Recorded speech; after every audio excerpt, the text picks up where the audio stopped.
आज तक रेडियो सुनता है सारा जहां।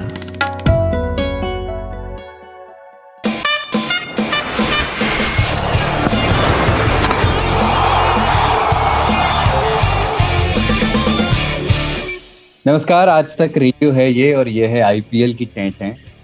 और आईपीएल की टेंटें का दूसरा एपिसोड लेकर के अपन आ गए हैं, और इसमें बात करेंगे कि पिछले हफ्ते आईपीएल में जो कुछ हो गया उसमें खास क्या था, उसके हाइलाइट्स क्या थे, और अगले हफ्ते जो आने वाला हफ्ता है उसमें आईपीएल में क्या क्या हो सकता है, क्या होने के उम्मीद, आसार, संभावनाएं हैं। तो इस बार मेरे साथी सारे मेरे साथ वर्चुअली जुड़े हुए हैं, जो पहले एपिसोड में भी थे, लेकिन जो मेन गेस्ट हैं, गेस्ट नहीं कहना चाहिए, अपने घर के आदमी हैं, वो हैं भारी भरकम आवाज वाले मोहम्मद इकबाल। तो मैं ये कह रहा था इससे पहले भी कि इकबाल को देख के ये लगता नहीं है कि इकबाल अपने टाइम पे अच्छा क्रिकेटर रहा होगा बहुत, लेकिन एक वो वाले क्रिकेटर होते हैं ना जो कॉस्को से भी खेलते हैं तो इंटरनेशनल क्रिकेट के नॉर्म्स का पालन करते हैं।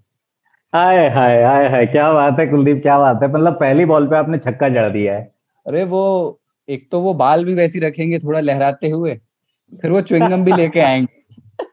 भाई देखो, कोई अभी काम करो तो मतलब कुलदीप, कोई भी काम करो तो बस उसमें जो फील फ्लेवर है महत्वपूर्ण ना है। पूरा आना चाहिए। हाँ, फील पूरी आनी चाहिए।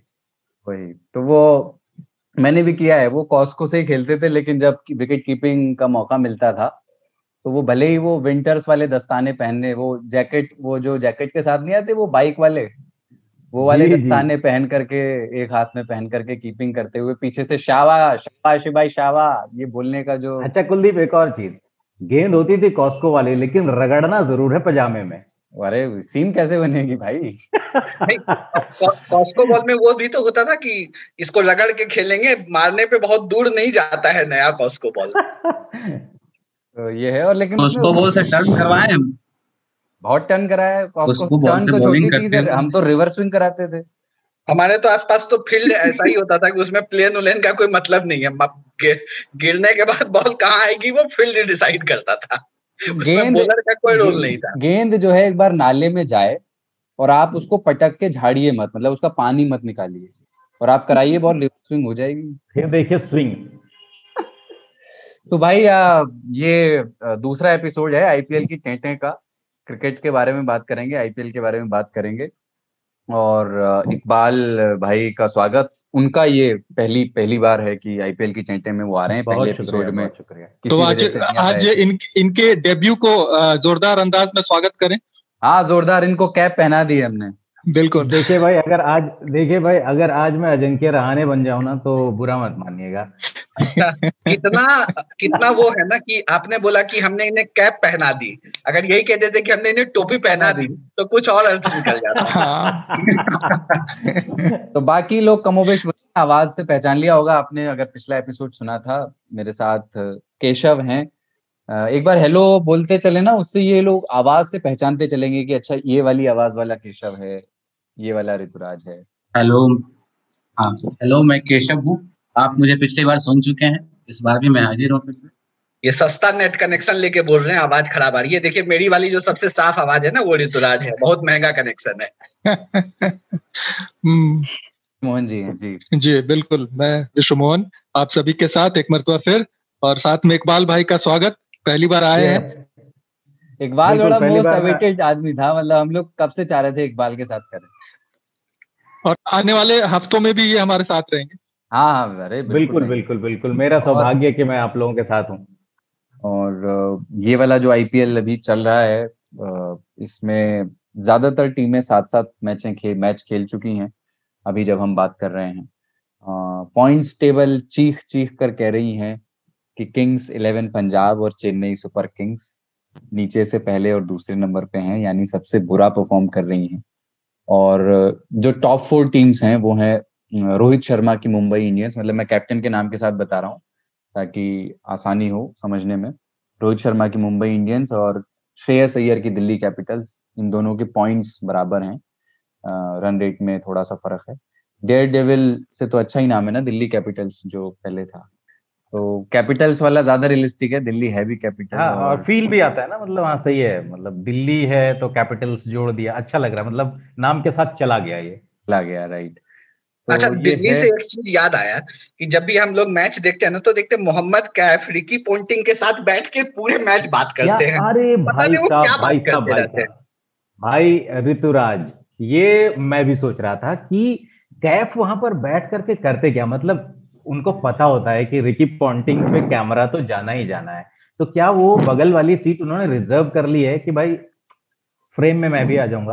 क्या ये बात तो नहीं है विश्वमोहन भाई? बिल्कुल अंदाजा आपका सही लग रहा है, क्योंकि कैफ और पोंटिंग ये दोनों दो ध्रुव कह सकते हैं, ऐसे तो बराबरी हो नहीं सकती थी। और फिर दर्शकों के सामने तो कुछ बनता नहीं, तो उन्होंने शायद ये रास्ता ढूंढा और आपने पकड़ लिया। नहीं ठीक है, थोड़ी कैफ के साथ जाती कर रहे हो यार, बहुत अच्छा, बहुत अच्छे। देखो मैं कैफ मतलब ठीक है, कैफ और रिकी पॉन्टिंग में बहुत सारे डिफरेंसेस हैं, बहुत मतलब रिकी पॉन्टिंग एकदम महान खिलाड़ी कहे गए। कैफ के भी कई प्रदर्शन है जो हमें गर्व से हमारा सिर ऊंचा करता है। वो लॉर्ड्स वाला देखिए। नहीं, ये बात तो है, ये बात तो है। ये और उसके साथ वो यार जो फील्डिंग है, क्या पता पूरा टाइम वो लोग फील्डिंग पे ही बात करते हो, हमें आपको क्या पता। अंडर 19 से क्या फील्डिंग की बात करेंगे? रिकी पॉन्टिंग हालांकि बहुत सुंदर, बहुत अच्छा फील्डर है, बहुत अच्छा। लेकिन कैफ की छाप दिल्ली में दिखे या ना दिखे, पॉन्टिंग की छाप जरूर दिखने लग गई है, खासकर जिस तरीके से हेटमेयर को उन्होंने एक मैच विनर में बदला है, मतलब बड़ा कमाल है वो। लेकिन लोगों को आशा थी कि कल के मैच में जो कि उन्होंने गंवाया है, उस मैच में उतरते हेटमेयर, लेकिन वो बाहर थे तो देख नहीं पाया कि पॉन्टिंग ने कैसा पुल शॉट उन्हें सिखाया है। हाँ, ये बात काफी चर्चा हो रही कि रिकी पॉन्टिंग ने पुल शॉट सिखाया, और रिकी पॉन्टिंग का पुल शॉट तो भाई मैं तो कहता हूँ कि इतना बढ़िया पुलर जो है मैंने नहीं देखा, मतलब अपनी लाइफ में अब तक जितने भी क्रिकेट मैंने देखे, इतना एफर्टलेसली कोई खिलाड़ी कैसे पुल मार सकता है। और अगर इसका मैं समझता हूँ 50% भी अगर हेटमायर के अंदर आ गया तो हेटमायर और ज्यादा जो है डेंजरस हो जाएंगे। बिल्कुल, यहाँ पे क्या, तो विध्वंसक खिलाड़ी बनकर उभरेंगे। और ये वो जो कमेंट्री यार हम लोग इकबाल भाई बात करते हैं ना, तो वो वर्ल्ड कप याद आ जाता है 2003 वाला। वो बहुत उसमें पीड़ा होती है बात करते हुए। तो ये दो टॉप 2 टीमें हैं। तीसरे नंबर पर है दिनेश कार्तिक की कप्तानी वाली कोलकाता नाइट राइडर्स। हालांकि सवाल बहुत उठे कि दिनेश कार्तिक कैसी कप्तानी कर रहे हैं, अच्छी कर रहे हैं कि नहीं कर रहे हैं, लोगों ने सवाल उठाया, पर तीसरे नंबर पे उनकी टीम है तो उनको क्रेडिट जरूर जाएगा। और रॉयल चैलेंजर्स बेंगलुरु, विराट कोहली की टीम चौथे नंबर पर है। ये टेबल का मोटा मोटी अभी का है। ऊपर के 4 मैंने आपको बता दिए, नीचे के 2 बता दिए। और ये कुलदीप जी मैं बता दूं कि आरसीबी विराट की टीम एडवांटेज वाली स्थिति में है, क्योंकि उसने अभी 6 ही मुकाबले खेले, आज 7वें मुकाबले के लिए उतर रहे हैं, तो उनके लिए मौका है कि 7 मैचों में 10 अंक कर ले, रन रेट बढ़िया करे और नेट रन रेट उनको ऊपर ले जाए। राइट। तो इस हफ्ते का जो इकबाल भाई कैसा, मतलब ये जो पूरा वीक था, आप थोड़ा सा वीक के हिसाब से देखते हैं, एकदम वीक के 1-2 हाईलाइट अगर आप शेयर करना चाहें कि इस वीक जो है ये 2-3 चीजें या 1 या 2 चीजें आपको लगा कि जो आईपीएल में आपको देख के मजा आया। देखिए, मुझे लगता है कि मुंबई इंडियंस की जो कंसिस्टेंसी है वो एक चीज है जो कोई और टीम छूती हुई नजर नहीं आ रही है।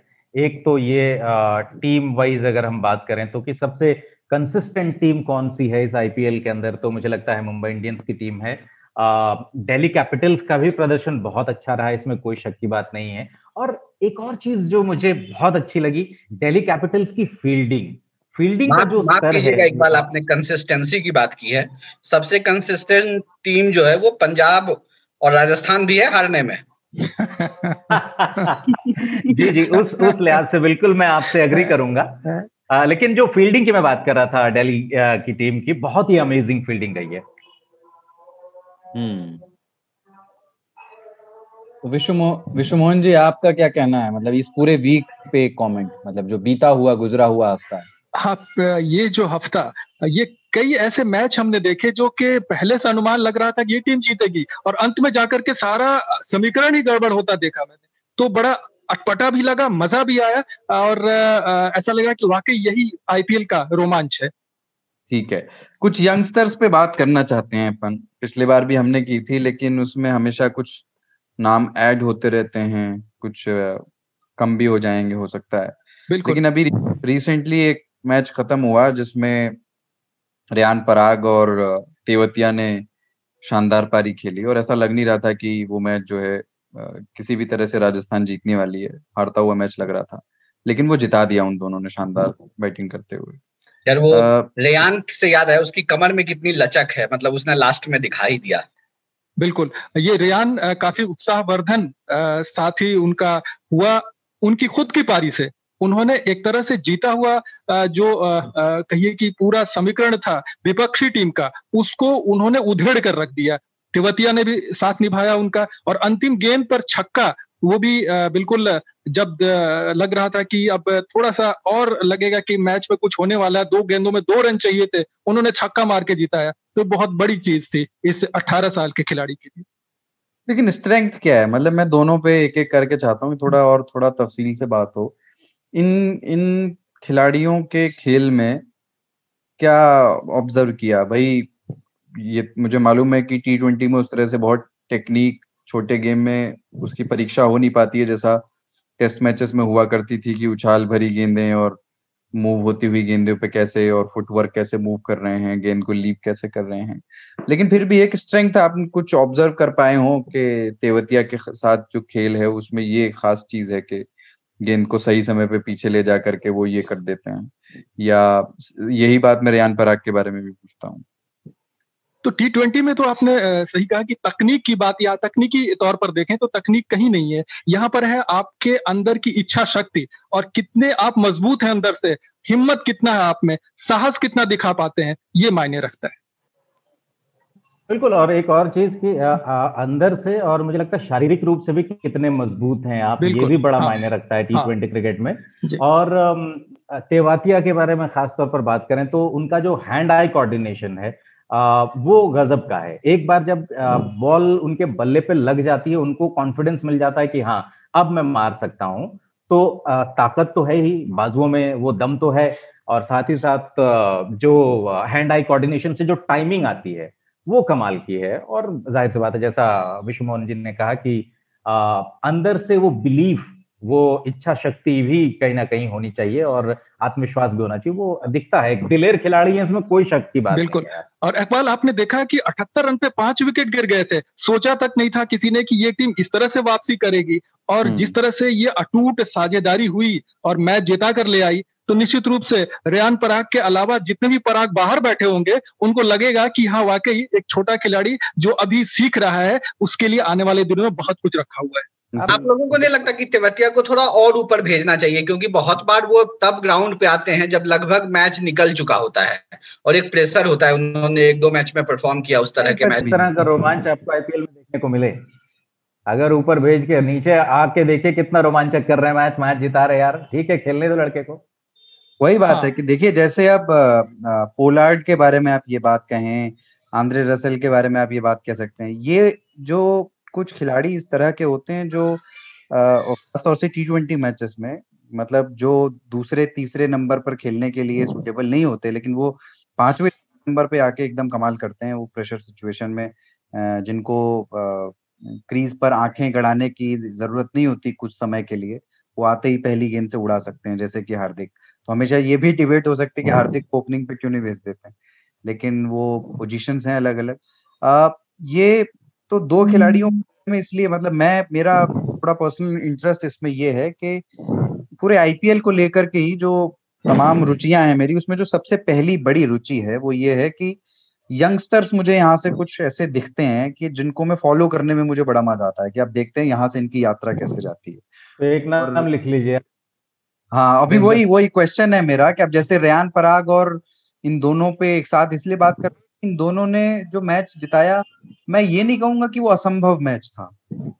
हो सकता है विराट कोहली और रोहित शर्मा वहां खेल रहे होते तो बिल्कुल वो बहुत आसानी से संभव लगता हुआ मैच, कोई भी एक्सपीरियंस्ड क्रिकेटर्स के लिए वो असंभव मैच नहीं था। लेकिन एकदम नए लड़कों के लिए वो अगर उसको करके ले जाएं और 25-30 गेंदें खेल करके 40-45 रन बना दें, और जीत दिला दें, तो ये थोड़ा सा अमेज करता है।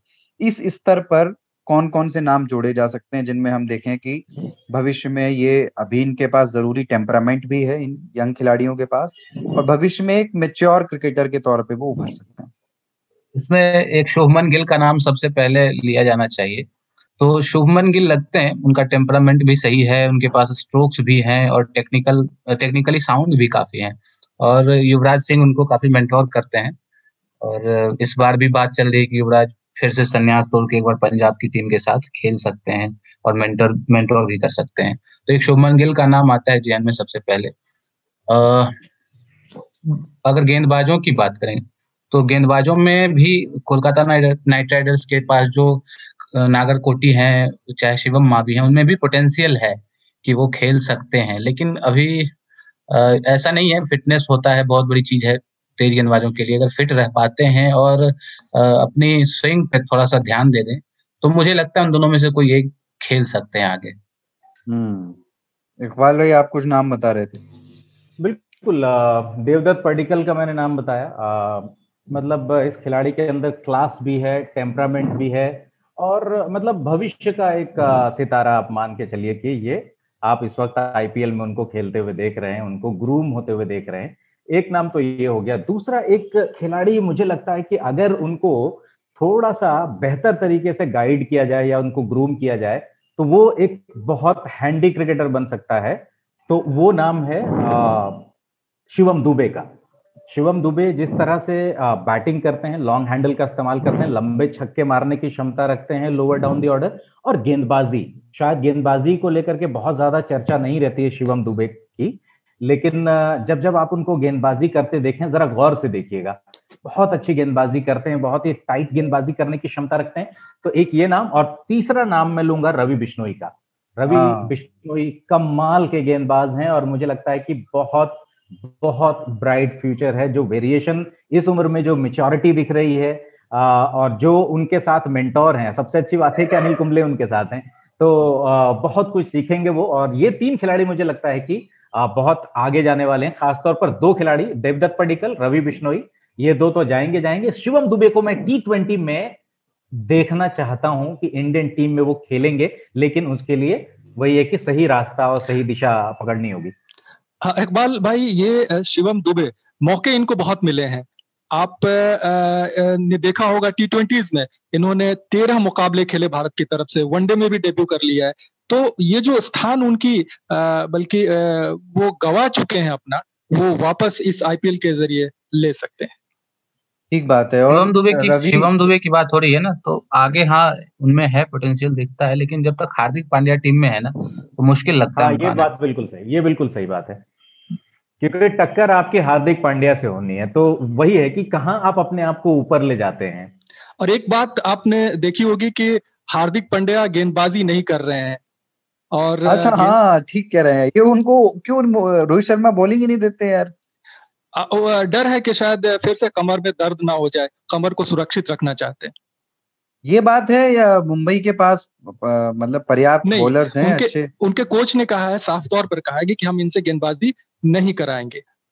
तो एज अ बैट्समैन तो इसका मतलब यह है कि ऐसे में लीड ले सकते हैं शिवम दुबे। शिवम दुबे गेंदबाजी भी करते हैं और वहां उन्होंने कुछ कर दिया, ऑलराउंड प्रदर्शन हो गया, तो फिर ये मुंबई इंडियंस के लिए बढ़िया और शानदार विकल्प होंगे। पर ये कि मतलब आप लोग कह रहे हैं, आप क्रिकेट को समझते हैं, मैंने ये भी देखा है कि वो लंबे छक्के मार सकते हैं, पिछले आईपीएल में भी थे। अभी तक कोई एक जिसको कहें कि एक स्थायी ठहराव उनकी बैटिंग में नहीं दिखाया। वो है डिफाइनिंग पारी नहीं आई, डिफाइनिंग पारी अभी नहीं आई है। वो आते हैं, एक दो इक्का दुक्का छक्के भी मारते हैं। अभी विराट कोहली, अभी आखिरी मैच जिसमें विराट कोहली ने 90 रन बनाए, उसमें भी वो उनके साथ खेल रहे थे और छक्के भी लगाए उन्होंने। लेकिन जो एक कभी वो एक उभर करके आने वाला जो प्लेयर होता है कि हाँ आज इन्होंने एक पारी करके ये कहा, कि वो अभी नहीं दिखाया। लेकिन रवि बिश्नोई के बारे में अपन बात सुन रहे हैं जब से वो अंडर-19 वर्ल्ड कप में वो लड़का खेल रहा, तभी से हम उसकी लेंथ की बात कर रहे हैं, उसकी वेरिएशन की बात कर रहे हैं। और वो जो एक बारीक स्पिन होता है ना, बिल्कुल वो कि वो गेंद को किस अनुपात में स्पिन कराना है कि वो गेंदबाज चकमा खा जाए। वरना आप देखें, कॉस्को से हम लोग बात शुरू कर रहे थे, बहुत कॉस्को के लेग स्पिनर होते हैं, आपको पता होता है गेंद लेग स्पिन आएगी, आप बैकफुट पे खड़े रहिए, पीछे आएगी, उठा के कट मार दीजिए, आपको पता है लेग स्पिन होगी। असल बात है कि वो कितनी लेग स्पिन होनी चाहिए, और राशिद खान के साथ भी यही उनकी ताकत है कि या अजंता मेंडिस जिस समय आए थे तो याद होगा कि वो एक बहुत बारीक स्पिन कराने की जो क्षमता थी, कि बहुत हल्का सा एंगल लेके बॉल हल्की सी हिलती थी और वहां पे बहुत चूक होने की गुंजाइश बनती थी, वो रवि बिश्नोई के साथ है, और उनकी रॉन्ग वन वगैरह भी कमाल की। और एक नाम ऐड करना चाहता हूं, जो आपने यंगस्टर्स की बात उठाई है, तो अब्दुल समद एक बेहतर खिलाड़ी के रूप में यहाँ पर पहुंचे हैं, मौके भी मिले हैं, कहा भी जाता है कि बड़े लंबे शॉट्स ले सकते हैं और गेंदबाजी में भी कमाल कर सकते हैं, तो कुल मिलाकर के मौके अब तक मिल को ना पाएगा, ये कश्मीरी खिलाड़ी कितना आगे जाएगा ये आने वाले दिनों में देखें।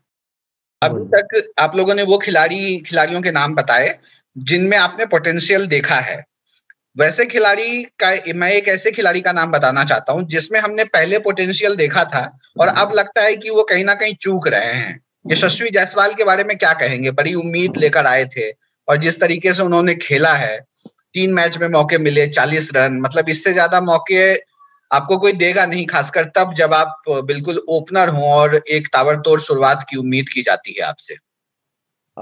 देखिए, एक चीज है कि इतनी जल्दी शायद हम लोग को जज नहीं करना चाहिए, क्योंकि यंग हैं, अभी जाहिर सी बात है कि इतने बड़े बड़े स्टार प्लेयर्स से घिरे रहते हैं, और ये भी अपने आप में एक दबाव है। याद रखिएगा कि आपके साथ जो है स्मिथ खेल रहे हैं, आपके साथ बटलर खेल रहे हैं, आपके साथ स्टोक्स खेल रहे हैं, तो बड़े बड़े नाम है, तो आप थोड़ा सा अंडर प्रेशर भी कई बार हो जाते हैं कि यार सामने जो स्ट्राइक ले रहा है वो दुनिया का महानतम बल्लेबाज है, महान बल्लेबाज है, तो फिर आप थोड़ा प्रेशर में तो होते हैं कि मैं भी परफॉर्म करूंगा, मैं भी करूंगा। तो 1-2 मैचेस शायद अगर वो थोड़ा नहीं रन कर पाए या स्लो रन किया उन्होंने, तो थोड़ा सा मुझे लगता है थोड़ी जल्दबाजी होगी। बिल्कुल ठीक है, मतलब मैं पूरी तरह इस मामले में इकबाल भाई के साथ हूँ, क्योंकि क्या है कि बहुत, मतलब मैं ये जानता हूँ क्रिकेट एकदम कट थ्रोट है, यहाँ पे एकदम गला काट स्पर्धा है, और उसमें एक यंग लड़का जो अभी अभी बालिग हुआ 1.5 साल पहले, और वो खेल रहा है, बहुत प्रेशर होता है। ईमानदारी की बात ये है कि उनके जो रिफ्लेक्सेस हैं वो पसंद आते हैं, मतलब वो मुझे अच्छा लगता है, जिस तरीके से वो बॉल को कवर्स में निकालते हैं, डिफेंड करते हैं, पाम उनके जिस तरह से चलते हैं, गेंद को लीव भी जैसे करते हैं, और उसी में एक गलत शॉट निकल जाता है कि पर्याप्त छोटी गेंद नहीं थी, लेकिन आपको लगा कि आप सही पोजीशन में आ गए और आपने मारने की कोशिश की और टॉप एज लग करके आप आउट हो गए। तो ये तो बहुत हुआ, सचिन तेंदुलकर के साथ भी बहुत हुआ, मतलब मैं कोई तुलना नहीं कर रहा हूँ, लेकिन ये बात है कि ये महान खिलाड़ियों के साथ भी बहुत हुआ है, और अभी बहुत यंग एज में हैं वो, अभी मौके उनको बहुत मिलेंगे। कुलदीप भाई ये कहना चाह रहा था कि यशस्वी ने शुरुआत यहाँ बहुत अच्छी नहीं की, दोहरे अंक में भी प्रवेश नहीं कर पाए, लेकिन पिछले मैच को ले लीजिए, 34 रन बनाए दिल्ली कैपिटल्स के खिलाफ, और उसमें उन्होंने एक छक्का ऐसा मारा, शारजाह में छोटा ग्राउंड है, उसका बेहतरीन इस्तेमाल किया उन्होंने और गेंद को स्टेडियम से बाहर किया था। लेकिन यहाँ पे हमें भी देखना होगा उन्होंने गेंद कितने खेले। 36, हमारे यहाँ कहते हैं ना, वो हम लोग बचपन में कि बॉल खा गया, तो 36 बॉल खा गया, 34 रन बना रहे हैं, खासकर तब जब आपको 180 प्लस टारगेट चेज करना है।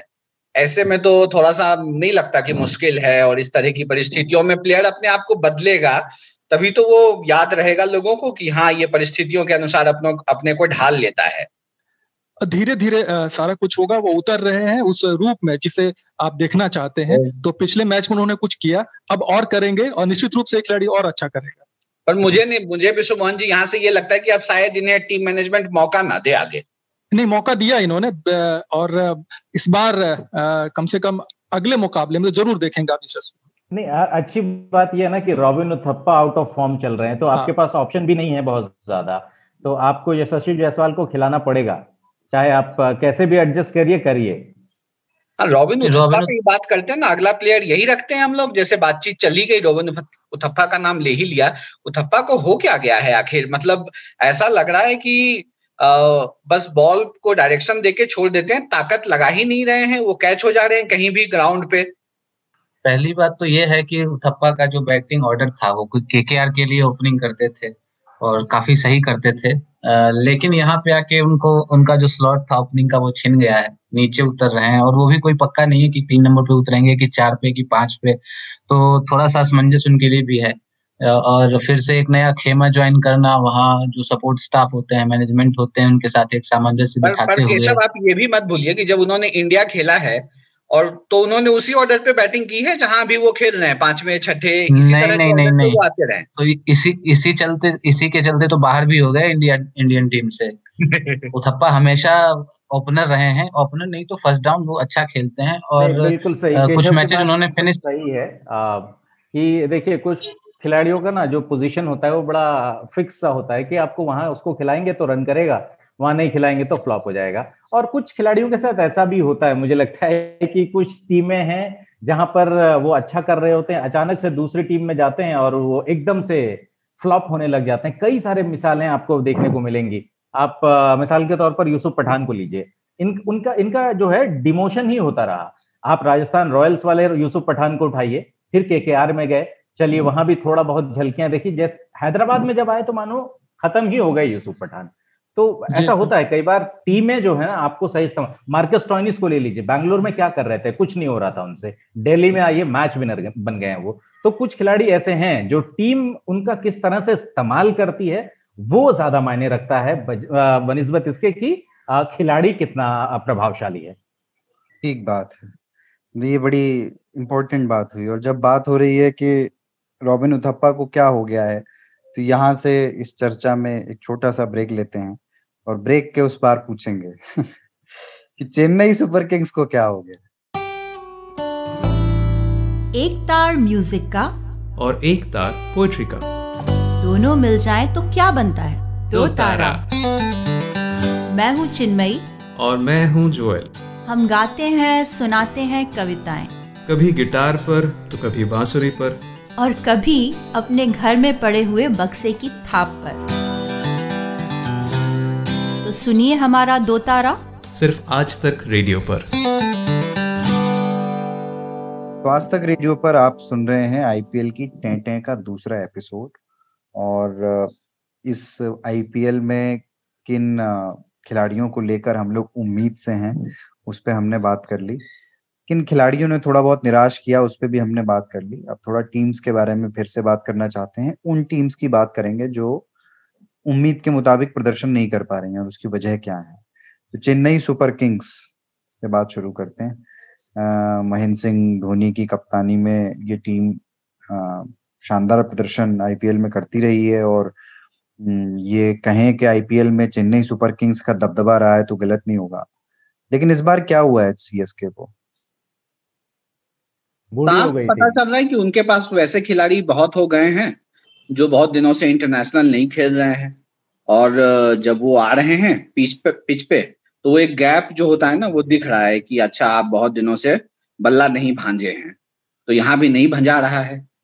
और दूसरी बात यह है कि उम्र जो है एक पैमाना जरूर है, इसको मानना चाहिए। ये मुझे 2008 की जो रॉयल चैलेंजर्स बैंगलोर की टीम थी वो टीम मुझे याद दिलाती है अब की चेन्नई सुपर किंग्स। एक से एक दिग्गज हैं लेकिन सारे जो है उम्र दराज। कौन था उस टीम में? जहीर खान वगैरह थे ना उसमें? आपके जाक कालिस थे, मार्क बाउचर थे, मिसबाउल हक थे, और कुछ नाम, जहीर खान भी थे, शिवनारायण चंद्रपॉल थे। सारे टेस्ट प्लेयर्स को उन्होंने उठा लिया था और बड़े नाम तो उन्होंने बड़े अच्छे अच्छे उठाए थे, लेकिन ये भूल गए थे कि T20 फॉर्मेट है। उन्होंने टेस्ट टीम बना ली थी 2008 में। तो वही राहुल द्रविड़ भी थे चेन्नई सुपर किंग्स की कि खिलाड़ी तो बड़े नाम के हैं और ये सारे T20 के दिग्गज रहे हैं, लेकिन क्योंकि उम्र भी एक कोई चीज होती है और वो उम्र जो है कहीं ना कहीं आड़े आ रही है। और आज स्टीफन फ्लेमिंग ने खुद मान लिया कि उम्र भी जो है कहीं ना कहीं आड़े आ रही है। सुमन जी इस पे सहमत नहीं होंगे। देखिए, जहां तक बात कहूं तो शुरुआत ही खराब हो गई और जो बोहनी कहते हैं वही खराब हुई। सुरेश रैना जैसा खिलाड़ी बाहर चला गया, हरभजन वहां जाने की हिम्मत नहीं कर पाए, तो उल्टा सब कुछ पहले ही हो चुका था, तो संतुलन तो गड़बड़ था ही। तो ऐसे में आप कह लें कि शुरुआत में वो सारी चीजें जो हुई और उसके बाद उनके खिलाड़ी कोरोना पॉजिटिव हुए तो वो उनको लेकर के कहाँ चला गया, वापसी नहीं कर पा रहे हैं। उम्मीद जगाई थी जब 10 विकेट से जीत हासिल कर ली थी, लेकिन उसके बाद फिर से नैया डगमगा गई।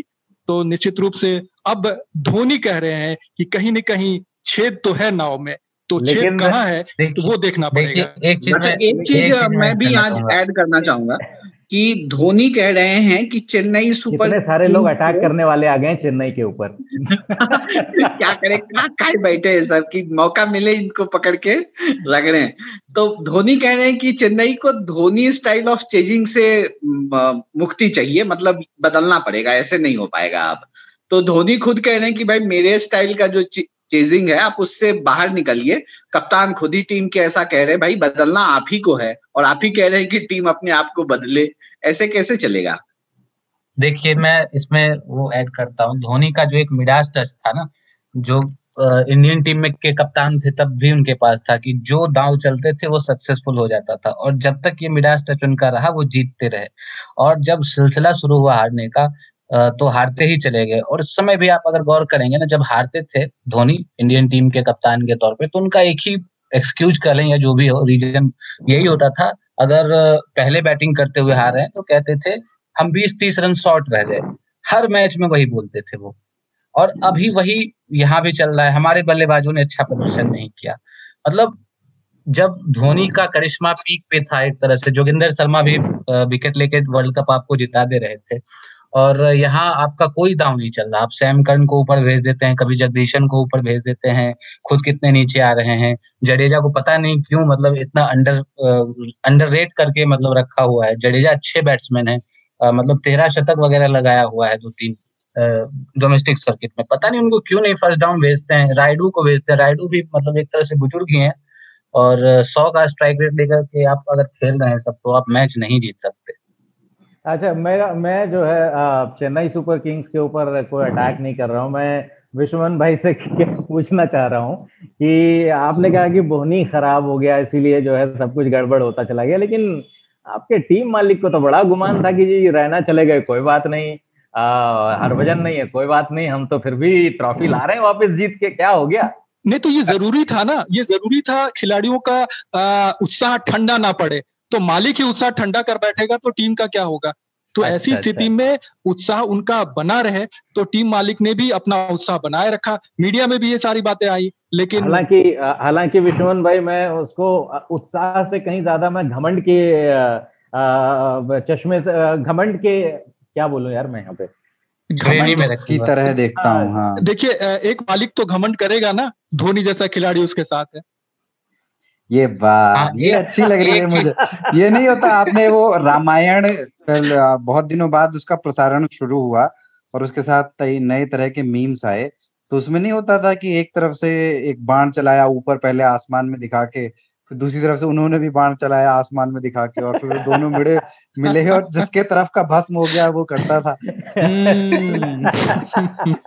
तो ये वैसा चल रहा है दोनों तरफ। मुझे तो लगता है कि मान लीजिए कि धोनी के ऊपर जो है ओवर डिपेंडेंसी जो है, एक ये भी कारण है कि चेन्नई की टीम इस साल अच्छा नहीं कर रही। बाकी कारण जो है वो तो है ही, लेकिन धोनी के ऊपर बहुत अति आत्मविश्वास कि हाँ, धोनी के ऊपर बहुत ज्यादा विश्वास कि हाँ भाई धोनी है तो सब मुमकिन है।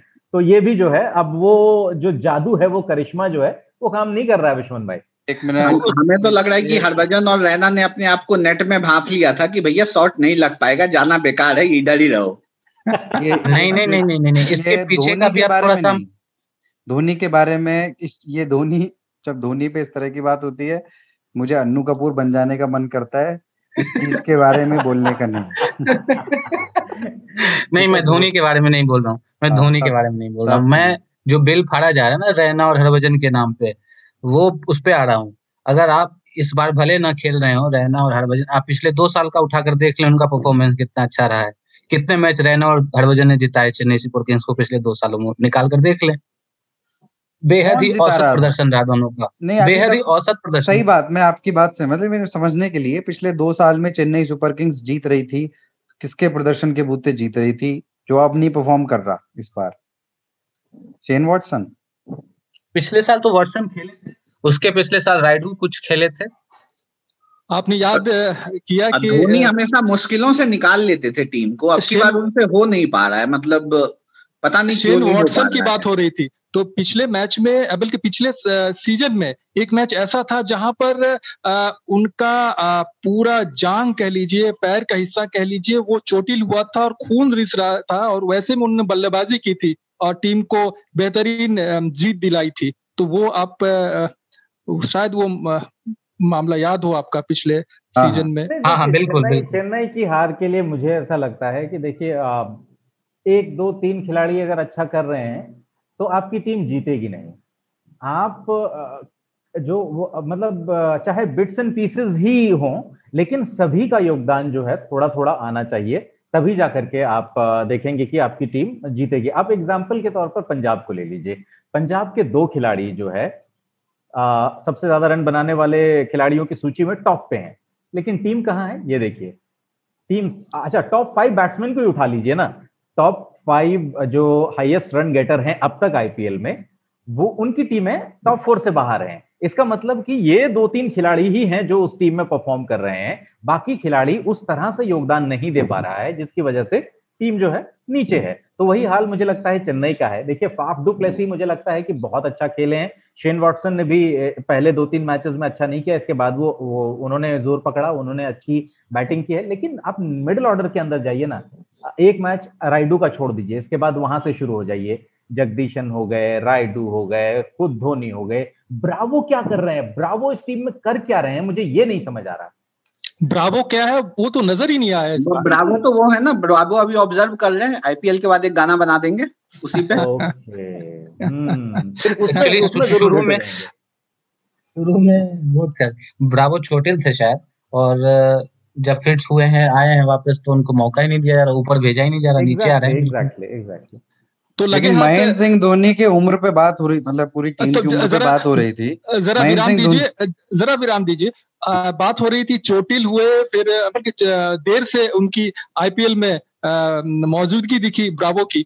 उसी तरह से बेन स्टोक्स को भी ले लीजिए ना, वो भी जुड़े हैं टीम से और पहले ही मैच में कच्चा खा बैठे हैं जी, ओपनिंग के लिए उतरे थे। देखा मैंने, बेन स्टोक्स भी बहुत सेलिब्रेटेड प्लेयर हैं, मतलब वो अंडर 19 के बैकग्राउंड से आते हैं, और शुरू में तो बड़ा, मतलब मुझे ये उनकी कितना सफल होंगे अंतर्राष्ट्रीय क्रिकेट में, इसको लेकर के बड़ा डाउट्स था मुझे, मतलब मेरे निजी डाउट्स थे, लेकिन वो बहुत कमाल उन्होंने ग्रो किया अपना। हाँ बिल्कुल। अच्छा, एक चीज ये है ना कि जब इस तरह का कोई बड़ा खिलाड़ी आता है तो टीमें भी सोचने लगती है कि मतलब क्या ना करा लें इससे, बस बेन स्टोक्स ने इससे गेंदबाजी तो करानी ही करानी, ओपन भी करा दो बस, मतलब यही आपको मैच जिता देगा। जो ईगरनेस दिखती है टीम की ना, वो एक अलग ही लेवल की है। क्या करेगा इकबाल भाई बताइए, बाकी प्लेयर्स खेल नहीं रहे हैं, जो खेल रहा है वो होता है ना कि जैसे टीम में 1-2 लोग काम कर रहे होंगे तो बॉस चाहते हैं यार इसी से सारा काम करा लेंगे, तो करता ही रहता है। हाँ, इकबाल भाई बात कर रहे थे कुलदीप जी उस पर, धोनी पर कुछ ला रहे थे। मैं कह रहा था कि धोनी, मतलब उम्र पे बात हो रही थी, और धोनी ने कैच पकड़ा हवा में रॉकेट बन के। हाँ, आप उसका वो स्क्रीनशॉट वायरल हो गया, बोले ये क्या है, ये रफाल है, ये कौन सा विमान? उसमें तो उम्र नहीं दिखी भाई कहीं। हाँ बिल्कुल नहीं। देखिए, धोनी के अंतिम सालों को देखें अगर अंतरराष्ट्रीय क्रिकेट के, तो उनकी जो बैटिंग थी वो कुछ खास रही नहीं थी, तो उसको कॉम्पेंसेट वो अपनी कीपिंग से ही कर रहे थे, जितनी फुर्ती वो गिल्लियां बिखेरने में दिखाते हैं। और धोनी, अगर आपको याद हो, शुरू में जब आए थे तो उनकी जो वो विकेट कीपिंग स्किल थी वो इतनी पॉलिश्ड नहीं थी। सैयद किरमानी तक आलोचना करते थे उनके कीपिंग स्टाइल के, लेकिन धोनी ने इस पर जबरदस्त काम किया और बहुत ही अनऑर्थोडॉक्स तरीके से कीपिंग करते हुए भी वो बहुत ही fine wicket keeper, one of the finest wicket keeper बन गए अपने कैरियर के अंतिम समय में। तो वो चीज अभी भी है धोनी के साथ। क्या जब चिड़िया चुग गई खेत, इस बार तो यही कह सकते हैं। लेकिन जब आप सीख रहे हैं और जो आपका स्किल था, जो आपका पोटेंशियल था, आप उसे लूज करते चले गए या नहीं परफॉर्म कर। लेकिन ऋतुराज आप मानकर चलिए कि 7 मैच अभी भी उनके हिस्से हैं, और कुछ भी हो सकता है। क्रिकेट है, आईपीएल है, T20 है, तो थोड़ा सा इंतजार कीजिए। धोनी शायद वो बदल करके, पलट करके कुछ और कर बैठे। अच्छा देखिए, हम लोग पिछली दफा जब बात कर रहे थे तो कोलकाता पे बहुत बात हुई हम लोगों के बीच। अभी कोलकाता कहाँ है पॉइंट टेबल पे? कोलकाता तो तीसरे पोजीशन पर है। तीसरे पे लगा कि वो टीम तीसरे पे है। बोला था जो बात पिछली बार, जो लाइन, वही लाइन फिर, ना जीत में रोमांच है। नहीं, इस बार मैं असहमत हूँ। आपने शायद कार्तिक की बैटिंग देखी नहीं फिर। हाँ, कार्तिक ने क्या कमाल की बल्लेबाजी की है। उनके शॉट्स जो थे, हर शॉट्स गैप में थे। और वो वाला कौन सा मैच था, केशव याद दिलाएंगे, जो 100 मीटर का रेस दौड़ गए थे दोनों बैट्समैन एक ही तरफ।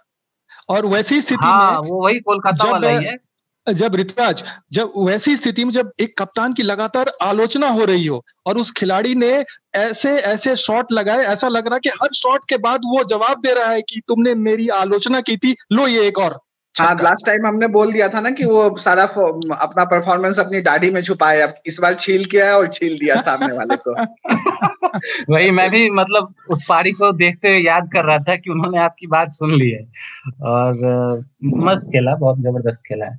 कार्तिक में पोटेंशियल तो है काफी, लेकिन वही है, निरंतरता का अभाव रहता है उनमें। हाँ, वही है कि वो अपने आप को साबित किए हुए खिलाड़ी हैं। और न सिर्फ टेस्ट मैचेस में, आपको याद होगा कि एक समय जब अपनी फॉर्म के पीक पे थे, तो यूं लगता था कि सेंचुरी तो दिनेश कार्तिक के लिए ही बनी हुई है कि वो आके सेंचुरी मारेंगे। टेस्ट वो एक मैच का जिक्र वेस्ट इंडीज के खिलाफ था या बांग्लादेश के खिलाफ था, जो लास्ट बॉल पे छक्का मार के निधास ट्रॉफी बांग्लादेश के खिलाफ। यस, तो वो छक्के की बात, अंतिम गेंद और जीत दिलाना, ये तो बिल्कुल स्वप्निल प्रदर्शन था। वो जो मिड ऑफ के ऊपर से मारा था, कहीं नहीं, वो 20 रन बनाने थे उस ओवर में। हाँ, सही कह रहे हैं। वो हर खिलाड़ी का सपना है, वो जब इकबाल भाई च्युइंगम चबाते हुए आते हैं क्रीज पर। सही बात है, बिल्कुल यार। दिनेश कार्तिक से मुझे एक चीज और आप लोगों से भी जानना है कि कितना मदद मिल पा रही है ओवेन मॉर्गन से दिनेश कार्तिक को? कुछ मिल रही है मदद वहां से? बड़ा टफ क्वेश्चन है। Your question hurt me. Vishwa Mohan ji, you are a very good question, but your question hurts me.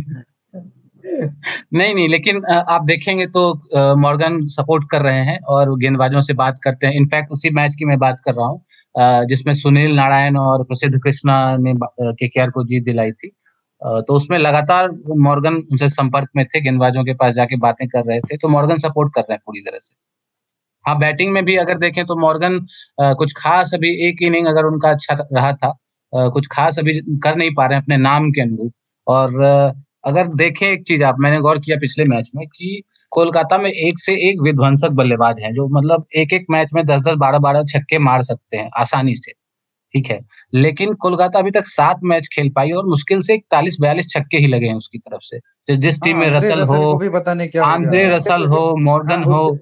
नहीं, आपने खुद ही जवाब, मसल अभी दिखा नहीं है, तो ऑब्वियसली जो है छक्के कम दिखाई दे रहे हैं। क्योंकि एक खिलाड़ी और ये भी है, मतलब रसल को भी आप जो है चर्चा कर सकते हैं कि रसल को भी क्या हो गया है। मतलब अभी तक वो आंद्रे रसल नहीं दिखे हैं।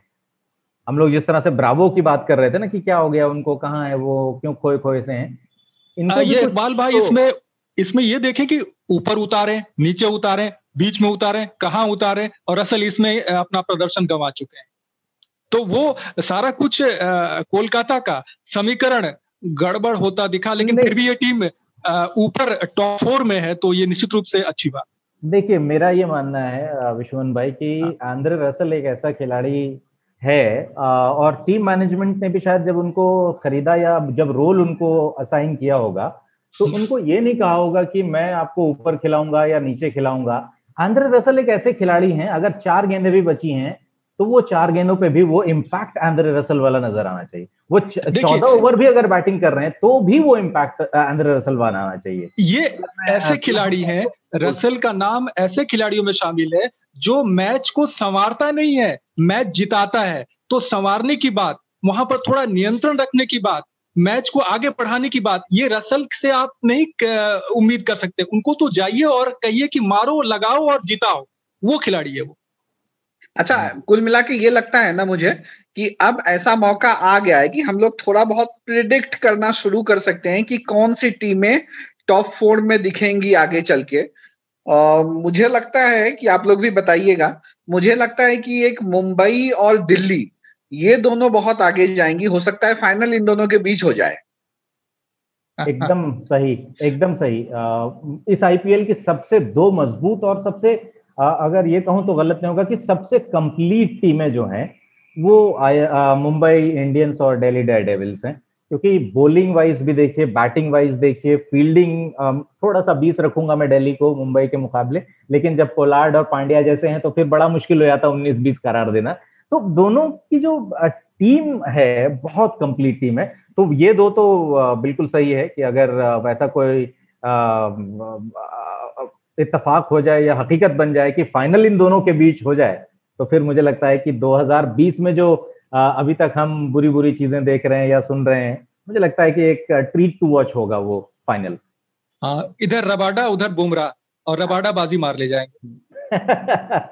और रबाडा का विकेट निकाल रहे हैं हर मैच में, 2-3 तरीके से विकेट निकाल रहे हैं। चार तक अभी की जो बॉलिंग का जो अभी का जो है पर्पल कैप का स्टेटस वो क्या है? हाँ, तो वही आपने ये इकबाल भाई ने बताया कि वो नंबर 1 जो सबसे फिसड्डी है उसका बल्लेबाज है नंबर 1 केएल राहुल। देखिए एक कॉन्ट्रास्ट इसमें है, अगर देखें तो कॉन्ट्रास्ट ये है कि कहा जाता है आईपीएल बल्लेबाजों का गेम है, ठीक है, लेकिन टॉप बल्लेबाज जो है 5 उसमें ज्यादातर तो किंग्स 11 के हैं, लेकिन टीम की स्थिति क्या है? मैं एग्जैक्टली यही सोच रहा था कि भाई टॉप 2 सबसे ऊपर अभी जब हम बात कर रहे हैं इस वक्त, केएल राहुल सबसे ऊपर हैं, मयंक अग्रवाल दूसरे नंबर पर हैं, और 5 में से टॉप 2 जो हैं वो किंग्स 11 पंजाब के हैं, तीसरे पे फाफ डू प्लेसेस हैं सीएसके के, फिर हैदराबाद के 2 बल्लेबाज हैं वार्नर और बेयरस्टो।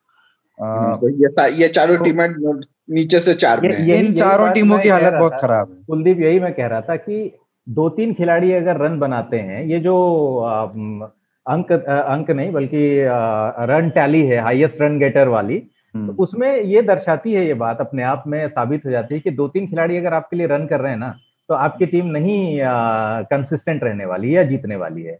वो हो जाती है, निर्भरता ज्यादा है। मैक्सवेल का वो छक्का देखा था आप लोगों ने जो चूक गया था बिल्कुल बड़ा दर्दनाक था यार, वो बड़ा दर्दनाक था। और एक रविंद्र जडेजा का कैच, आपने अपनी चाहने वालों से कलम मांगा और वो हाथ में मतलब दे के फिर वापस मांग ले, नहीं मुझे काम आ गया। मतलब आह भर के रह गए होंगे कितने लोग। हाँ, मतलब बड़ा दुखदाई था वो, बहुत बहुत। और रविंद्र जडेजा का वो कैच, भाई जडेजा जी को क्या ही कहें सर, रविंद्र जडेजा है वो, कमाल है यार। मतलब इसके लिए तो बस एक ही शब्द है, कमाल है। जडेजा जी कुछ भी कर सकते हैं। मतलब एक सवाल है मतलब आप सभी लोगों से जो भी, कि ये कोई सवाल कप्तानी को लेकर के, आईपीएल में कैप्टनसी कितनी इंपॉर्टेंट है, और वो इसलिए जब आपने वो दिनेश कार्तिक और ऑयन मॉर्गन वाला सवाल पूछा, वहां से भी वो जुड़ता है कि कई बार सीनियर प्लेयर्स को जूनियर प्लेयर्स की कैप्टनसी में खेलना होता है। तो ये कॉन्सेप्ट है कि श्रेयस अय्यर को कप्तान बनाया गया है तो शिखर धवन या और सीनियर प्लेयर्स उनके अंडर खेलेंगे। तो ये इस कॉन्सेप्ट में क्रिकेट में कोई समस्या समझ में आती है? कोई किसी तरह का कोई मतलब ट्रेडिशनली क्या ये क्रिकेट में होता रहा है पहले, या आईपीएल में ही इसको ज्यादा बल मिला है?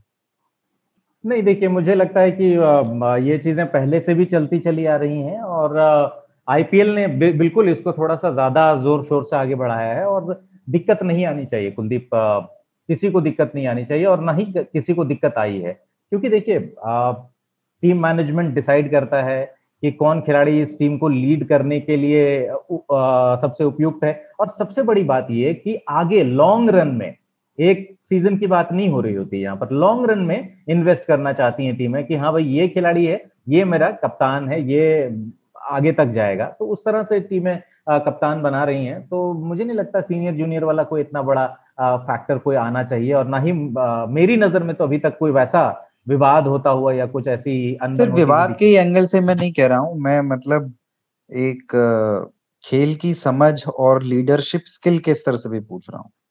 देखिए ये तो देखिए, आप सीनियर प्लेयर हैं, जरूरी नहीं कि आपकी स्किल्स कैप्टेंसी वाली वैसी हो जो आपके एक जूनियर साथी के पास है।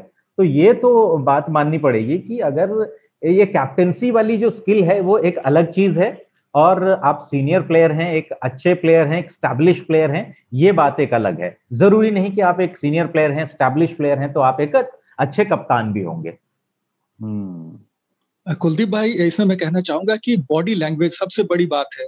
खिलाड़ी अगर अपने हाव भाव से, अपने स्वभाव से अपनी परिपक्वता जाहिर करता है तो निश्चित रूप से टीम को लीड कर सकता है, और यही टीम मालिक देखते हैं, और उसी का नतीजा है कि ये अय्यर, श्रेयस अय्यर आने वाले दिनों का सितारा, वो कप्तानी कर रहा है। तो रहाणे को काहे बुलाना पड़ रहा है बीच में? रहाणे, ये कहिए प्रतिष्ठा में प्राण गंवाने की बात है। बेचारे भारतीय टीम के उप कप्तान, टेस्ट टीम के, वो बाहर कब तक बैठे, बुरा लगता है। शायद मौका दे दिया उनको। ऐसे के उनके लिए, क्रिस गेल के लिए क्यों नहीं बुरा लग रहा?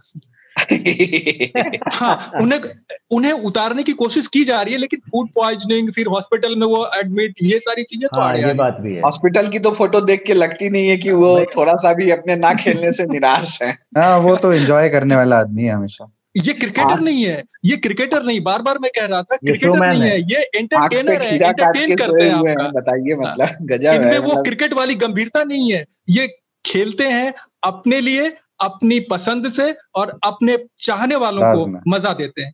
वाह, क्या बात, सही बात है, सही बात है, इसमें तो कोई शक नहीं है। ठीक है, बढ़िया। हम लोग एक ऐसे खिलाड़ी को मिस कर रहे हैं, है ना, जो मतलब सबसे बड़ा एंटरटेनर अगर कहें तो गलत नहीं होगा। बिल्कुल। और विराट कोहली का वो शॉट याद है जो उल्टे बल्ले से छक्का लग गया था उनसे? उनको खुद भी नहीं विश्वास हो रहा था कि अरे यार, हमने छक्का मार दिया। विराट कोहली पर जाने से पहले मैं गेल पे एक बार दोबारा लौटना चाहूंगा। गेल को खेलते हुए देख के, हाँ, गेल को खेलते हुए मुझे देख के वो राजकुमार वाला डायलॉग आ जाता है, हम तुम्हें मारेंगे और जरूर मारेंगे, पर बंदूक भी हमारी होगी, गोली भी हमारी होगी, और वक्त भी हमारा। बस ये वाला क्या रहता है होगी। के साथ ये भी होता है कई बार कि ये वक्त भी हमारा होगा, इसी पे वो वक्त कुछ लंबा खिंच जाता है। कई बार इतने इनकंसिस्टेंट भी निकलते हैं, 4-4, 5-5 मैच तक वो शून्य, मतलब दहाई के अंक तक नहीं पहुंच पाते, फिर अचानक आते हैं, धमाका कर देते हैं, क्योंकि उनका खेलने का अंदाज ही वही है। मुझे लगता है कि ये जो आज से जो वीक शुरू हो रहा है आईपीएल में, ये वीक ना काफी डिफरेंट होगा अभी तक जो हमने 2 हफ्ता बिताया है इससे। यहाँ से अब उलटफेर शुरू हो जाएगा, एक एक मैच में हार और जीत डिसाइड करेगा कि कौन सी टीम अब कहाँ जाएगी। हाँ, तो अब थोड़ा गंभीर हो जाइए। आपने मजे लिए, पहले हफ्ते तो यूं ही गुजार दिया, दूसरे में आए, अब आगे बढ़ रहे हैं, तो निश्चित रूप से अब गंभीरता के साथ वो सारी चीजें होंगी, टीम भी गंभीर होंगी, खिलाड़ी भी गंभीर होंगे। अच्छा, देखिए, चेन्नई की टीमों के पास तो संन्यास ले चुके हैं और लेकिन बाहर से कुछ कह रहे हैं, बाहर से लगातार कह रहे हैं। और आपको याद होगा कि अगर कोलकाता ने कुछ बढ़िया किया है, कोलकाता ने कुछ ऊपर की चढ़ाई की है, तो गंभीर का उसमें बाहर से बड़ा योगदान है। उन्होंने बहुत अच्छी अच्छी बातें कही थी कि कहाँ किस खिलाड़ी को उतारो, ये सारी चीजें सलाह उनकी काम आई है कार्तिक के। अच्छा, आपको लगता है कि मैकुलम वहां बैठे हुए हैं और गंभीर की बातें सुन रहे होंगे? निश्चित रूप से मीडिया में सारी बातें आती हैं और सारी चीजें गौर करते हैं खिलाड़ी। ठीक है, मैकुलम वहां बैठे हैं, इतने बड़े खिलाड़ी है, वो सारा उनके हाथ में है, लेकिन फिर भी कहीं न कहीं सलाह तो लोगों के दिमाग में रहती है, और शायद उन पर अमल हो रहा है। रोमांच भरने वाला आईपीएल क्या होगा फ्यूचर में, ये सबसे पहले मैकुलम ने बताया था आईपीएल के पहले ही मैच। यही बात मैं कहना चाह रहा था। मतलब ब्रेंडन मैकुलम आईपीएल की उस पुरानी स्मृति की तरह है, जैसे वो पुराना पहला प्यार होता है ना। लेकिन नंबर नहीं डिलीट कर पाते हैं। कितने 163, कितने 167, कुछ 158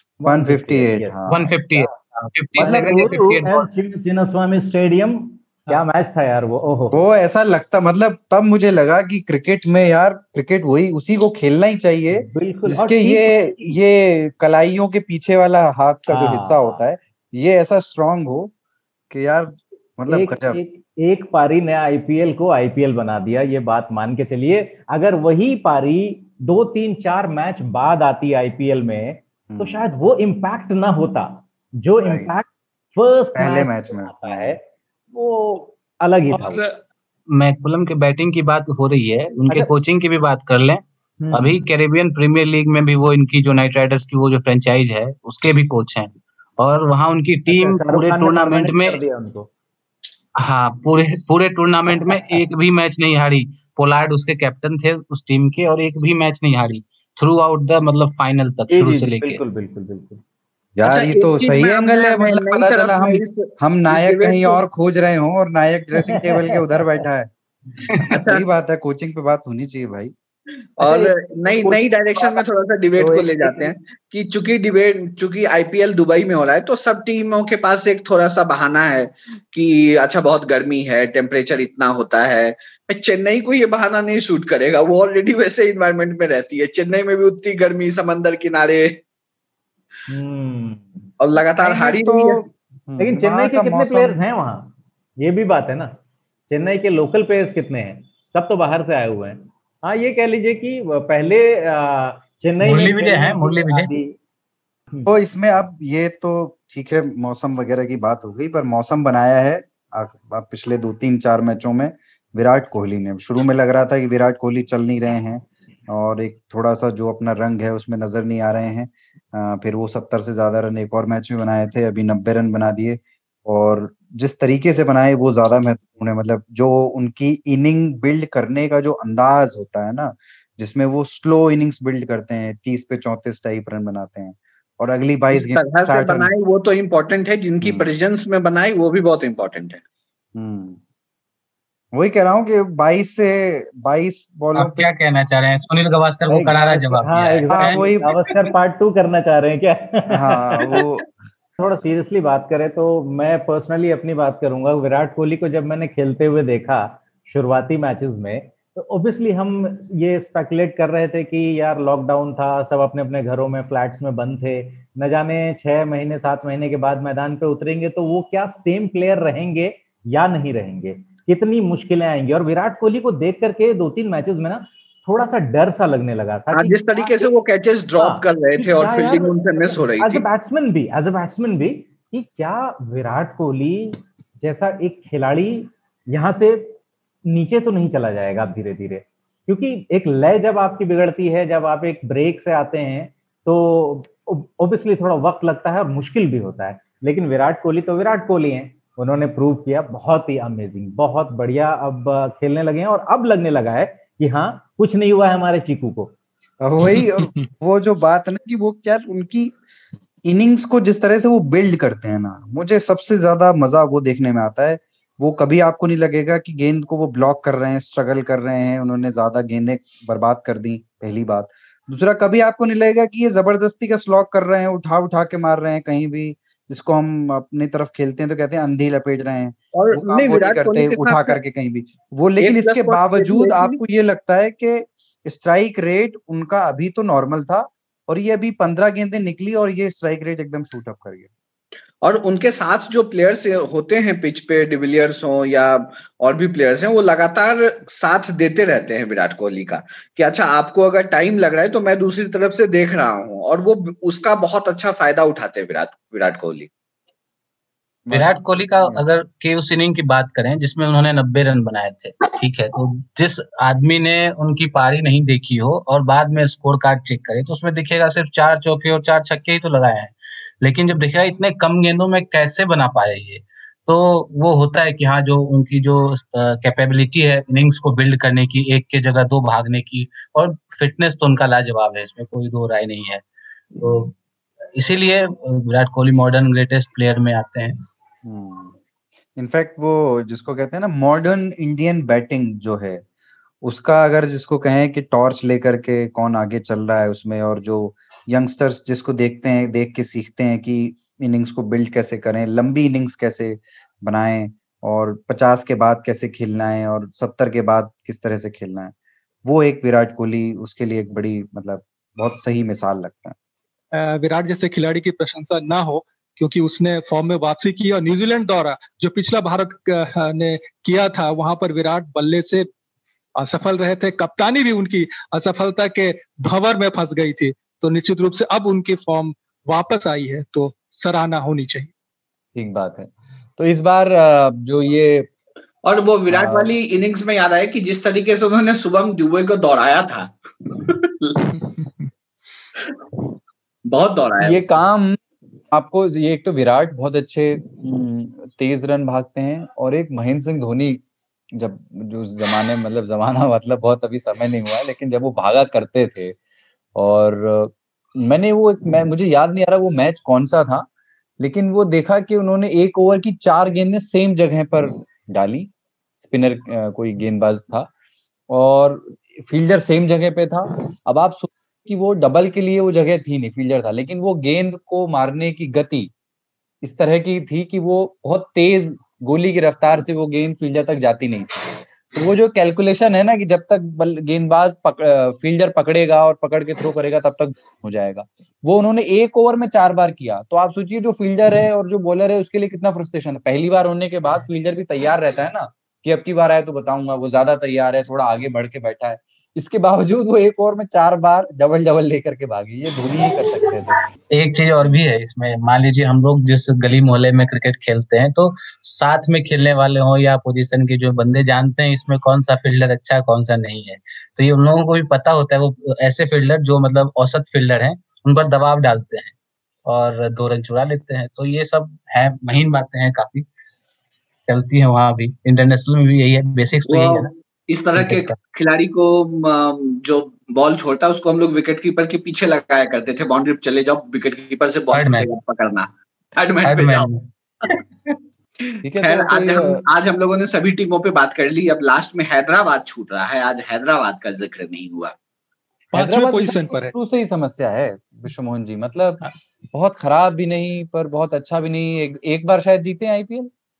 हाँ उन्होंने डेक्कन चार्जर्स नाम था, डेक्कन के जमाने में भी जीता और कोहली की टीम को हराया आरसीबी को 2016 में। डेविड वार्नर ही शायद कप्तान थे। हाँ बिल्कुल। अच्छा, वार्नर ना खेल तो रहे हैं लेकिन मतलब वो जो एक वार्नर की इनिंग होती है ना कि वो जब लय में आए तो फोड़ देते हैं, फोड़ नहीं पा रहे हैं।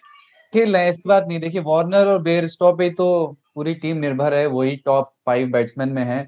लेकिन उसके अलावा जो एक मतलब कई बार तो वो बदकिस्मत रहे, हैदराबाद जीतते जीतते भी हारे, कुछ मैच ऐसे भी गए। लेकिन इसके अलावा एक जो और टीम वर्क दिखना चाहिए ना उसके बाद के, जिसको मध्यक्रम और निचला मध्यक्रम टीम टिकी हुई है। एक तो अपने कप्तान पे जॉनी बेयरस्टो पे और केन विलियमसन पे। तो केन विलियमसन का प्रदर्शन कोई बहुत अच्छा नहीं रहा है अभी तक आईपीएल में।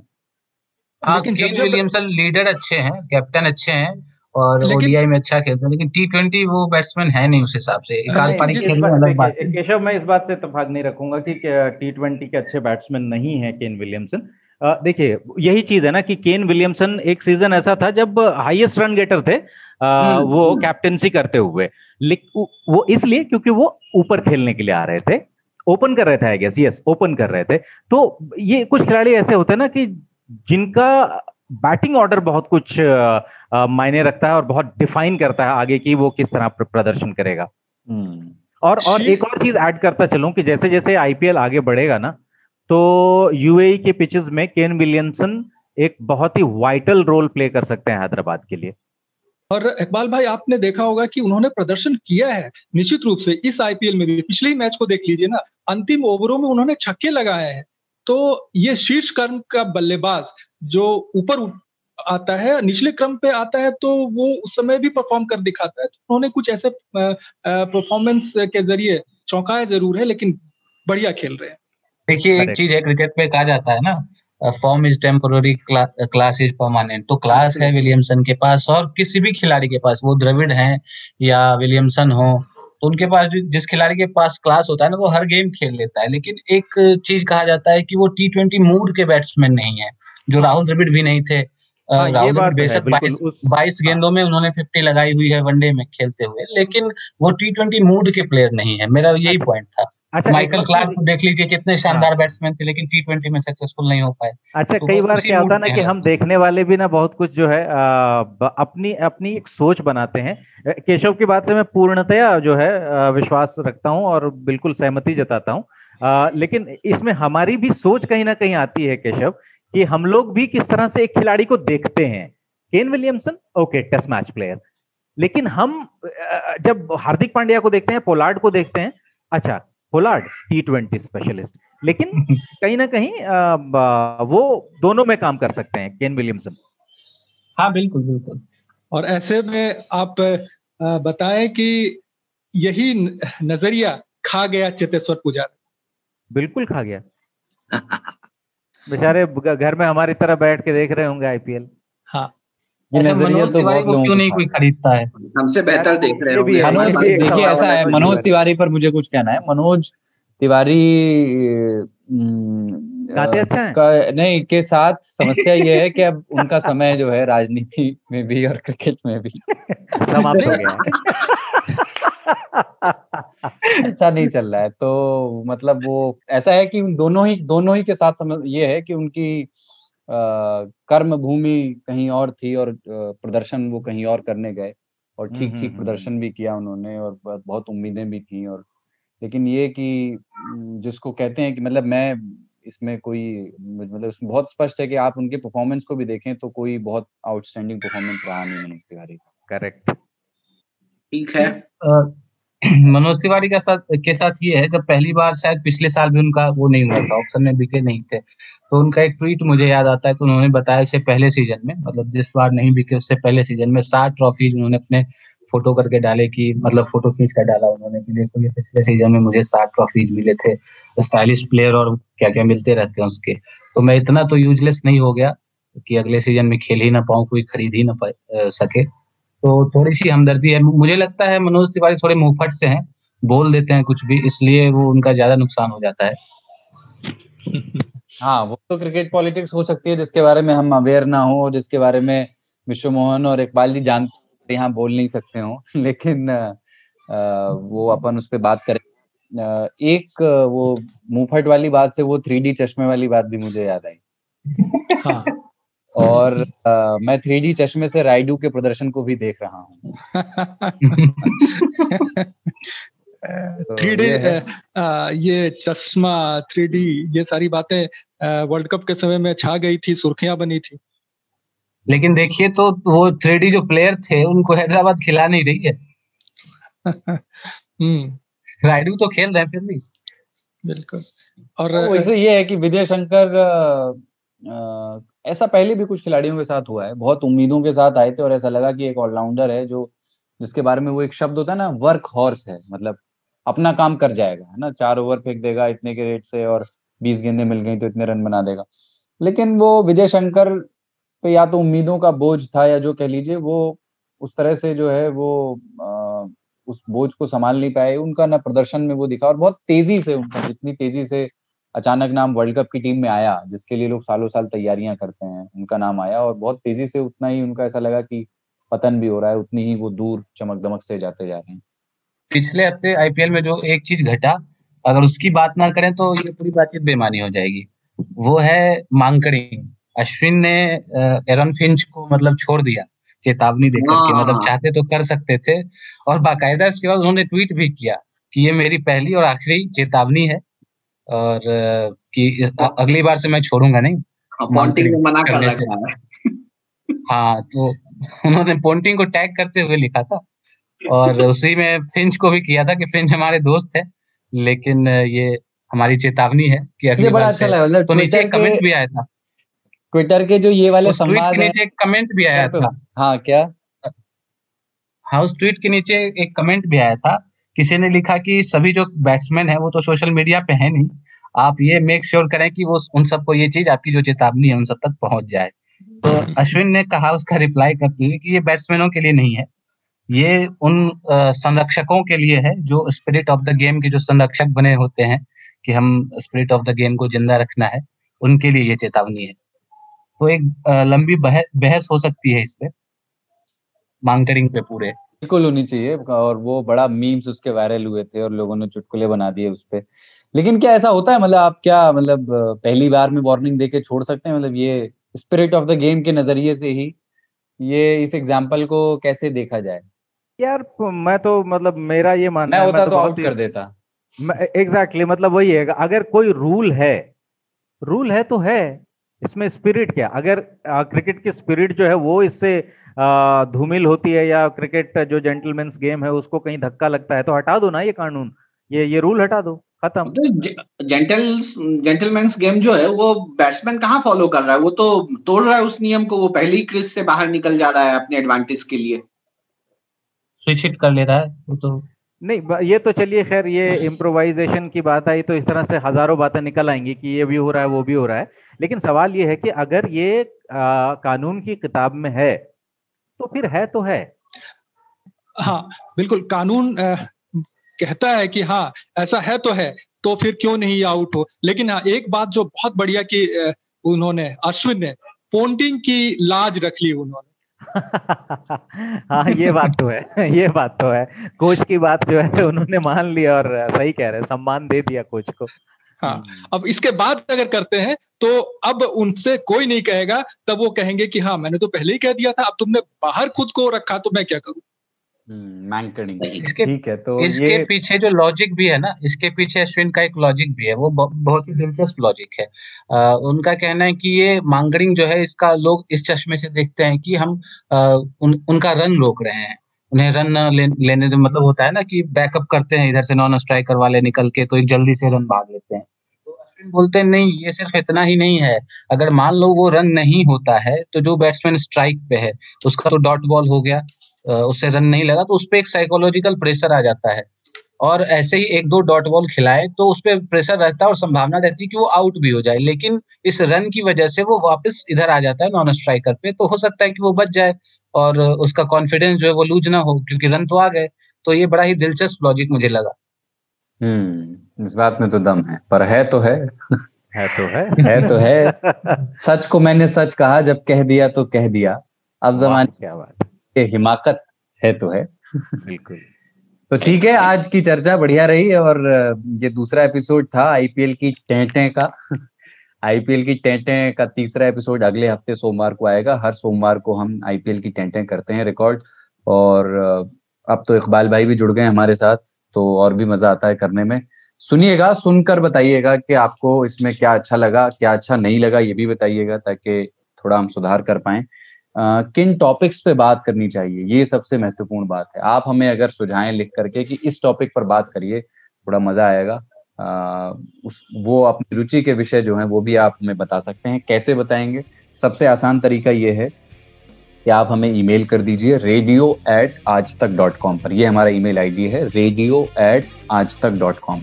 वरना ये तरीका भी है कि आप हमें फेसबुक पे लिख सकते हैं, मैसेज में आकर के लिख सकते हैं, ट्विटर में आकर के डीएम कर सकते हैं, इंस्टाग्राम पे लिख सकते हैं, यूट्यूब पे अगर आप ये पॉडकास्ट सुनेंगे तो वहाँ आप हमें कमेंट बॉक्स में लिख सकते हैं।